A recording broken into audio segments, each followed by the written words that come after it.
Welcome back to the quest for the perfect bracket show. All right, we've got Wayne and Wilco here with us again. Guys, a pretty popular and unorthodox way to fill out your brackets by colors or by mascots. So we've got a fun segment for everyone. March Madness brackets are pretty impossible, right? It's like you could watch more basketball than anyone in your group, and your mom's still going to beat you because she went with her gut or picked her favorite color or who she thought would win in a mascot fight. It's happened to all of us, and we've all been victim to this. So there's actually some fun data behind this. And Wilco and Stats have looked at the data at how colors and mascots actually have performed in March Madness history. So Wilco, we'll start with you. Can you explain this to us and share your research on how you put this spreadsheet together? Yeah, for sure. Two things that go, hand in hand, fun and Excel spreadsheets. So that's what we got here. This may look like the work of a madman. This is basically every NCAA tournament game. It definitely is, yeah. But it's every NCAA tournament game going back to 1985. So the past 38 years of tournaments we've got here. We've got a bunch of stats for each one of these games, but this is basically the modern history of brackets right here. And we've taken a lot of fun things out of this in order to put some stats behind some of those more fun things like colors and mascots. So if we hop on over. Take a second and tell us how long this took you to do? It was a couple months, but we've updated it every year. But I was not locked in a room for a couple months only looking at these spreadsheets. It's honestly been a fun thing to put together, and there's been a whole team who's been helping out with these, but they've come in handy a few times. All right, so you actually know how colors perform against other colors in the tournament, right? And same thing with mascots, and you categorize them. How did you go about that? Yeah, so we've got, the tournament database over here with all of the teams that are actually in, that have ever made the NCAA tournament. We give them their mascot type and color. There are not too many different colors we've got here. So the one, sticking point, we did go with the primary colors for teams. So some of these might be not what you're expecting to see here. Florida is orange, not blue, for example. But those are pretty straightforward. We also, had to come up with categories that fit a lot of things. So we have a yellow that covers our gold teams that you might see in here. It also covers teams that are yellow. Mascots was a little more difficult to nail down.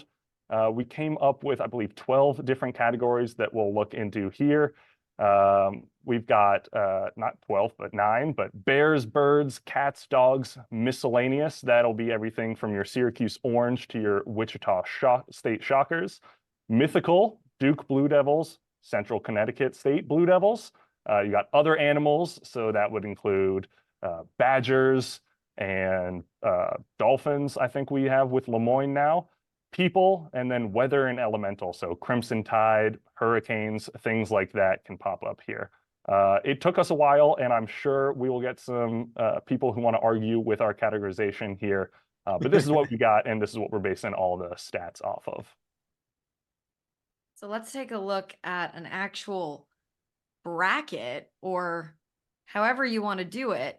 Yeah. Of colors versus colors. And then what do you do when there's a tie? What if you have a blue team versus a blue team? Yep, that definitely happens a few times. I think there are 23 blue teams in the tournament this year, so quite a few of them met. Just to break it down real quick, what we're looking at here, you see a lot of these percentages for their overall win percentages. We're looking for when a blue team faces off against a black team, you can see blue teams are pretty solid in that. What's surprising to see here, yellow teams are the only team we have here that has a winning record against orange. So orange is a very solid team. Thank you, Syracuse, Virginia, Miami, Florida. So we took all of these and we plugged them in, did some very important math over here, and we've got a bracket that is based on the historical win percentage of every team's color. So start off straightforward. UConn is winning. And then we get down to a few more surprising ones. South Dakota State, as a yellow team, makes it one round and then face off against their rivals, a blue team. Pretty unfortunate for the Jackrabbits there. They're out pretty soon. What you'll see in the Final Four is obviously a lot of orange. Orange is a very solid color. The only team that we have, the only color that has a winning record against orange is yellow, and there are 2 yellow teams did not even make it to the Final Four or the Elite Eight. So there's not a lot of competition there. When we got to these orange versus orange teams, we went over to our other fun stat mascots and saw who was winning there. Though there are a few things such as this Nebraska game over here, Nebraska and Texas A&M, both people mascots, both red teams.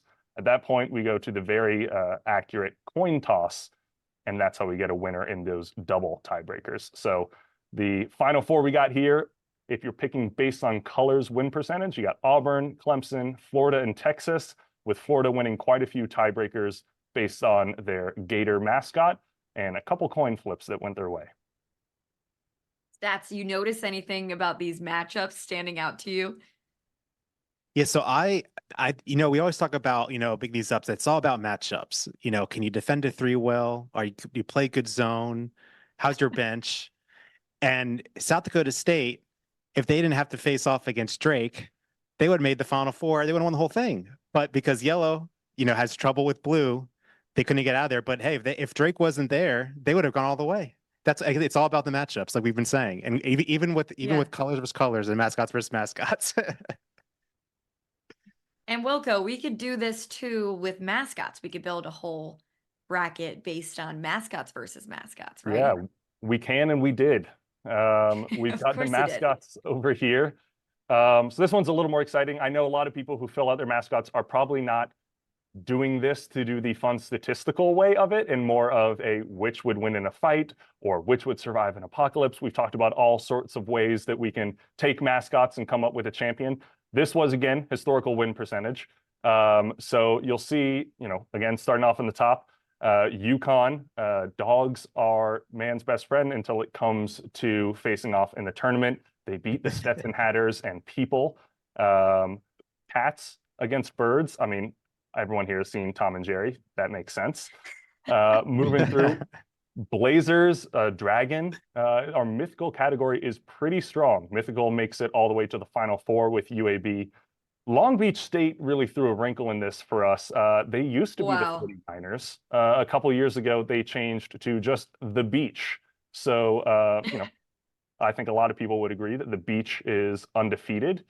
So the Beach, just as an idea, makes it all the way to our champion, taking on the Duke Blue Devils, which again, mythical is a very strong category here, thanks mostly to Duke. There are not a lot of mythical teams, so Duke is a big heavy hitter there, but they are not very solid against our miscellaneous category. So that's where the Beach comes out on top.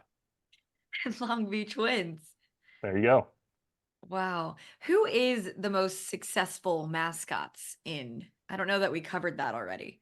Yeah, if you go over here, we got our mascots. The win percentage, the highest one you're looking at is, of course, mythical. But you look, this is a little bit weighted. There are almost 1,500 games played by people mascots and only 226 games played by mythical mascots. So mythical mascots includes Sun Devils, Blue Devils, a Blazer, the Dragon. So again, Duke has I don't have the numbers for you here, but a vast majority of those 226 games probably belong to those Duke Blue Devils.